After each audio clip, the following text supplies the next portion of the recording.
दोस्तों नमस्कार। TGT PGT English language की क्रांतिकारी श्रृंखला में आपका हार्दिक स्वागत है। सेट नंबर 2 वॉइस में हम चल रहे हैं। Everyone calls him a peace maker. देखिए, everyone calls him present indefinite है, इसका मतलब हेल्पिंग वर्ब क्या होगी? प्रेजेंट कंटीन्यूअस की होगी। और ये देखिएगा, प्रेजेंट कंटीन्यूअस की खैर हर जगह दी गई, इज हर जगह दिया गया। हिम है, यहाँ से आप देखें हिम, तो यहाँ पे दो जगह ही है। He is called a peace maker by every one, that will be C. To be का नहीं मतलब है, टू बी का यहाँ पे कोई अर्थ नहीं है। Every one knows him, him को हमने क्या किया? पहले हमने ही बनाया, अब एवरी वन नोज हिम क्या दिया गया है? Does every one know him? Is he knows to any one? Knows not every one this man? Does not know him every one? ये तो सारे क्वेश्चन, सारे आंसर ही गड़बड़ हैं। खैर, मैं इसको आपको सॉल्व करा देता हूँ। एवरी वन नोज हिम, ये सेंटेंस है आपका। Every one knows him, every one knows him, right, knows him, ये एक्टिव वॉइस है। अब हिम का हमने क्या किया? ही किया। प्रेजेंट इंडेफिनिट है, प्रेजेंट कंटीन्यूअस सहायक क्रिया लगेगी। नो की थर्ड फॉर्म नोन हो जाएगी, known. He is known to, known के साथ बाई का प्रयोग नहीं होता है, to every one. He is known to every one, ऐसा आपका वॉइस बनेगा। तो हम लोग देखते हैं कि क्या यहाँ पे कोई सेंटेंस हम लोग दिया गया है। He is known to every one, knows not know. अब इसमें तो हमको कोई भी आंसर समझ में ही नहीं आ रहा है कि किसने बना दिया है। ये आप लोग देखिएगा। क्वेश्चन नंबर 13 में देखिएगा, the clown was being laughed at by them.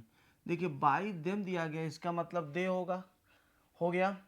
और वाज प्लस मतलब कंटिन्यूअस प्लस आईएनजी दिया गया है, बीइंग दिया गया है। Continuous plus being is equal to, जब एक्टिव में बनेगा तो कंटिन्यूअस होगा, तो इसका मतलब क्या हो जाएगा? दे वर लाफिंग, बिल्कुल सही हो गया। They were laughing at the clown. Preposition जो वर्ब के साथ जुड़ा होता है, जहाँ पर रहेगा वहीं पे चुपचाप पड़ा रहेगा, उसे ना एक्टिव में छेड़ते हैं ना पैसिव में छेड़ते हैं। Rain disturbed the last days place between India and Sri Lanka. अब जरा इसको देखना है, डिसरप्टेड आया है, इसका मतलब ये पास्ट इंडेफिनिट है। अगर ये पास्ट इंडेफिनिट है तो हेल्पिंग वर्ब क्या लगेगी? ये पास्ट कंटिन्यूअस की लगेगी, यानी वाज। ध्यान दीजिएगा, द लास्ट डेज प्ले, गौर करिएगा, the last days play between India and Sri Lanka, ये आपका पूरा ऑब्जेक्ट है। रेन सब्जेक्ट है, बाई रेन का प्रयोग चारों जगह दिया गया है। अब आपको देखना है, the last days play between India and Sri Lanka. The last days place, play ये कट गया क्योंकि ऑफ दिया गया है। इंडियाज एंड श्रीलंकाज प्ले, ये भी कट गया। The last days play between India and Sri Lanka, इसमें डी में आप देखें तो वर दिया गया है, जबकि लास्ट डेज प्ले जो है यह क्या है? सिंगुलर है। और ये डी में, सी में वाज दिया गया है, इसका मतलब हमारा आंसर जो होगा दैट विल बी सी। देखते ही मारेंगे आप। बस गौर से एक बार मेरे लेक्चर पे आप बहुत ज़्यादा वर्क कर लें। उसमें मैंने 15 सेट्स की प्रैक्टिस कराई है, ठीक है, 15 sets. Each set contains 20 sentences, 20 questions. आप उसमें देख लीजिएगा, पढ़ेंगे नहीं, पढ़ाना शुरू कर देंगे। The letter was written in blood is, ये क्या हो जाएगा? She wrote a bloody letter, she was writing letters, she wrote the letter in blood. कुछ नहीं करना है, आप ये देखिएगा, she wrote a bloody letter, ऐसा नहीं लेटर लिखा है, ब्लडी लेटर नहीं हुआ। सी वॉज राइटिंग होगा ही नहीं। सी रोट द लेटर, इसका मतलब क्या है? She wrote the letter in blood, यहाँ पे इन ब्लड है, इन ब्लड हो गया आपका। पास्ट इंडेफिनिट, पास्ट कंटिन्यूअस सहायक क्रिया थी, इसका मतलब पास्ट इंडेफिनिट होगा। That will be C wrote the letter in blood. I was kept awake by the noise of traffic. ध्यान दीजिएगा, आई वॉज केप्ट अवेक, सारे क्वेश्चंस कहीं न कहीं पूछे गए हैं, चाहे वो टीजीटी में पूछे गए हों, पीजीटी में पूछे गए हों, एलटी में पूछे गए हों, कहीं न कहीं पूछे गए। एलटी ग्रेड में चाहे यूपी में पूछे गए हों, चाहे राजस्थान का पूछा गया, कहीं न कहीं से पूछा गया, केबीएस का पूछा गया। तो क्या हो जाएगा? The noise of the traffic, ये है आपका the noise of the traffic, ये आपका दिया गया है।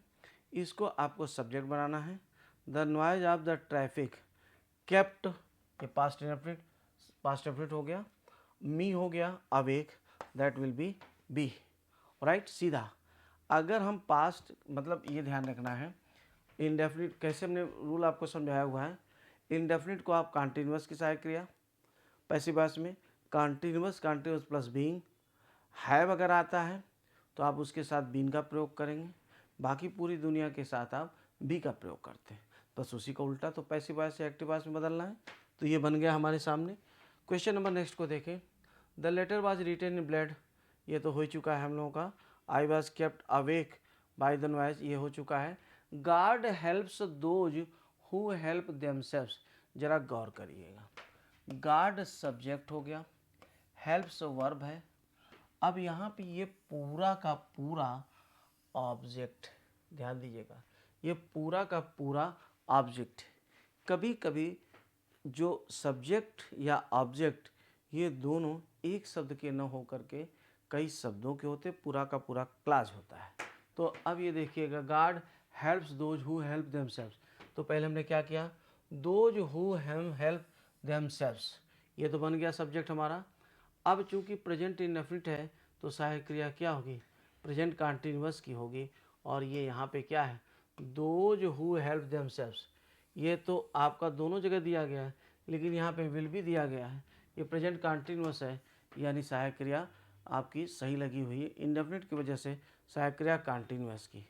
एवरीवन कंसीडर्स ए प्राइम नेसेसिटी, ध्यान दीजिएगा, ए प्राइम नेसेसिटी। अच्छा, एवरीवन कंसीडर्स, एवरीवन कंसीडर्स, यहाँ पे एक छोटी सी चीज़ थी, एडुकेशन। अब एवरीवन कंसीडर्स एडुकेशन, एडुकेशन को आप पहले लेके आते हैं, एडुकेशन हो गया। प्रेजेंट इंडेफिनिट है तो सहायक क्रिया किसकी लगेगी, helping verb, present continuous is हो गया। कंसीडर दिया गया है, थर्ड फॉर्म कंसीडर्ड हो गया। ये कहीं पर नहीं दिया गया है, आप देखते ही मार देंगे, इसको टिक कर देंगे, दैट विल बी ए।